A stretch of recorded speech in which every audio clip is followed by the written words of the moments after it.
Hi, everyone. My name is Sarah Tom, and I'm an assistant professor in the departments of neurology and epidemiology at Columbia University. I completed my PhD in demography and my Master of Public Health at the University of California, Berkeley. My research focuses on factors over the life course that contribute to brain health in older adulthood, with a focus on social determinants and women's reproductive health. I'm pleased to introduce today how the population size, distribution, and dynamics influence aging and caregiving. This is the outline for this brief but big presentation. We'll start by defining demography. We'll then move into some examples of population age structure, and we'll conclude by talking about why populations are aging and how policy can address caregiving. Demography is the study of the size, distribution, and change over time of characteristics of the population. We often focus on age, sex and gender, and race and ethnicity. Three groups of variables affect demography, and these relate to mortality, fertility, and migration. In demography, the context of fertility refers to the number of children born per woman. Demography is an interplay between these three sets of variables and the economy, environment, and culture. One of the key tools we use in demography is the population pyramid. And the population pyramid shows on the y-axis age and on the x-axis the population size by females on the right-hand side and males on the left-hand side. So Japan is one of the populations that has, in the world, that has the oldest age distribution, and Gaza Strip is one of the youngest age distributions in the world. So what do we mean by age distribution? Well, if you take a look at the area in Japan of people aged 65 and over and compare it to the area of the rest of the population, and then do the same thing for Gaza, we see that a much larger percentage of the population in Japan is age 65 and over compared to Gaza Strip. By contrast, if we look at younger people, so people aged under 20, and if we look at that area relative to the area of the entire population, we see that Gaza Strip has a much younger age population compared to Japan. In the context of caregiving, another metric that will be helpful for us to think about is the old age dependency ratio. This is the ratio of older adults to working age people. So older adults are the people who often need more support in terms of health, and working age people are often the people who are providing that caregiving, whether it's through formal healthcare, through informal caregiving, or through paying taxes. Older age is generally set to age 65 and over, and working age I've seen with a different lower bound. And so this old age dependency ratio is the number of people aged 65 and over divided by the number of people of working age. So with the old age dependency ratio in mind, let's take a look at what's happening in the United States. So this is the population distribution of the United States currently. And we notice that there are two bulges in this population. The bulge for older people is the baby boomers, and then the second bulge is for the children of baby boomers, sometimes referred to as the baby boomlet. Something important to that I want to emphasize is that we often hear that the US population or other similar populations are aging because baby boomers are getting older. And while that's certainly true, even when baby boomers are no longer a part of our population, we will continue to see population aging in terms of a greater percentage of our population being represented by older adults. So let's take a look at what happens as we move forward in time. So in 2040, we start to see that the base of younger people is starting to look more like a rectangle. And then in 2060, we start to see more clearly this greater distribution of older adults. And this population aging is a phenomenon that we see across the globe. So this figure shows the old age dependency ratio on the y-axis, and then we have time on the x-axis. The continent that has the lowest old age dependency ratio across years is Africa, represented in this purple line. And then Europe has the higher extreme for many years and is represented with this red line. Let's take a look at this blue line. So this is Latin America and the Caribbean. And in 2021, they have a value for the old age dependency ratio that is closer to, that is among the lower levels worldwide. But by about 2080, they have an old age dependency ratio that is the same as Europe, and they're even expected to surpass Europe. So we see here this very rapid transition and this very rapid increase in the old age dependency ratio in Latin America and the Caribbean. So that means that these societies, these governments have to be able to adapt very quickly to this increased demand in caregiving, coupled by a decreasing supply of people who can both provide the caregiving and who can finance that caregiving. So why are we seeing these changes in the old age dependency ratio? We have seen decreasing mortality in many parts of the world, in particular with consistency since the second half of the 20th century. So life expectancy at birth is defined as the number of years that someone is expected to live who was born in that year.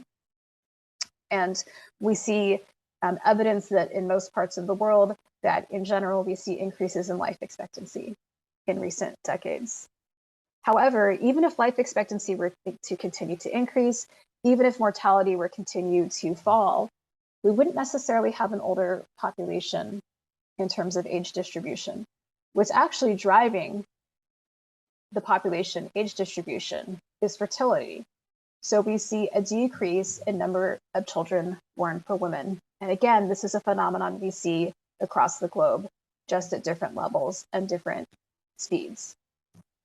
Recall that a total fertility rate of 2.1 is the level where the population size and age distribution is relatively consistent. So that means that all of these countries that have a TFR below 2 are experiencing population aging and are experiencing decreases in the overall population size. And again, if we take a look at Brazil, remember this is a country in the region that has the fastest increase in the old age dependency ratio. We see this very rapid decrease in terms of fertility.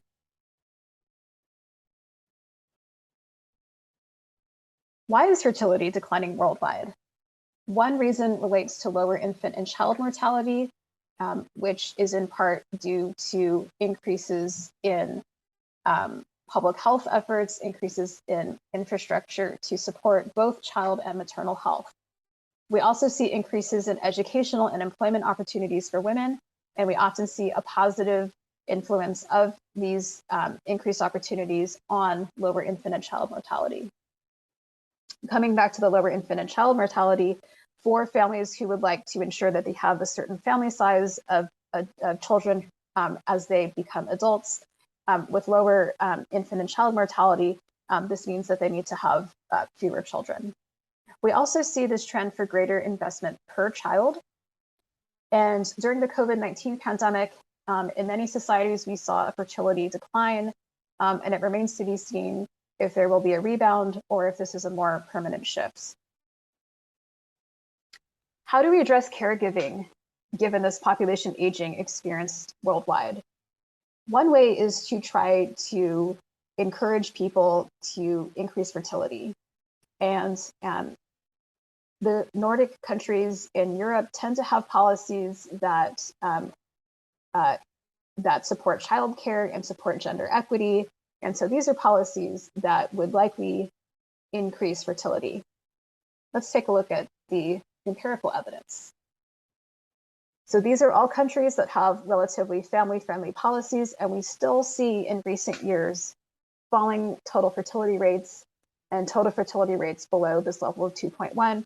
So that means all of these countries are experiencing population aging and are experiencing declines in total population size. One of the other trends occurring in many parts of the world is diversification in family composition and formation. This figure shows the percentage of families with own children by different parental statuses. Since 1950, we've seen an increase in the number of families who have a father only. Between 1950 and 2005, we saw an increase in the number of families with only a mother, and that level has been relatively stable since 2005. Since 2005, we've seen a decrease in the number of families with own children under 18 comprised of married couples. So that means in terms of percentages, we see in recent decades a higher percentage of mother-only and father-only families. In terms of caregiving, this means that there may not be a partner or spouse to support caregiving when it's needed. And coupled with this trend of lower fertility or of smaller family size, this may mean that the caregiving demand is transferred onto fewer children. So of course, we have limitations in this particular figure. We don't know about couples that are partnered but not married. We don't know about other family involvement. So again, just a snapshot of these changes that we see in family composition and formation. We could also have people who are already trained in healthcare and caregiving migrate to the US. So this may temporarily provide an increase in supply of caregiving. However, migrants will also age. And overgeneration, even for migrant groups that come to the United States with higher fertility, for most groups historically, we see that overgeneration, that these groups tend to start to have fertility that converges with the US native population. We could increase pay for formal caregiving to try to encourage more people to take up careers related to healthcare. We could have better policies to support informal caregiving that relate both to payment and to time off from work. We could also increase the tax contribution to caregiving, or another, on the flip side, we could increase age and eligibility for such benefits. In summary, population aging is occurring in most regions of the globe.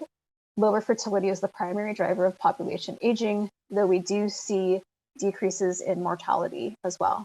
Population aging will occur even after the baby boomers age out of the population. The most rapid population aging is taking place in low and middle income countries, in particular in Latin America and the Caribbean. Population aging means a greater share of the population will need caregiving, but a smaller share of the population will be of working ages to provide formal and informal caregiving and to provide a tax base to pay for these services.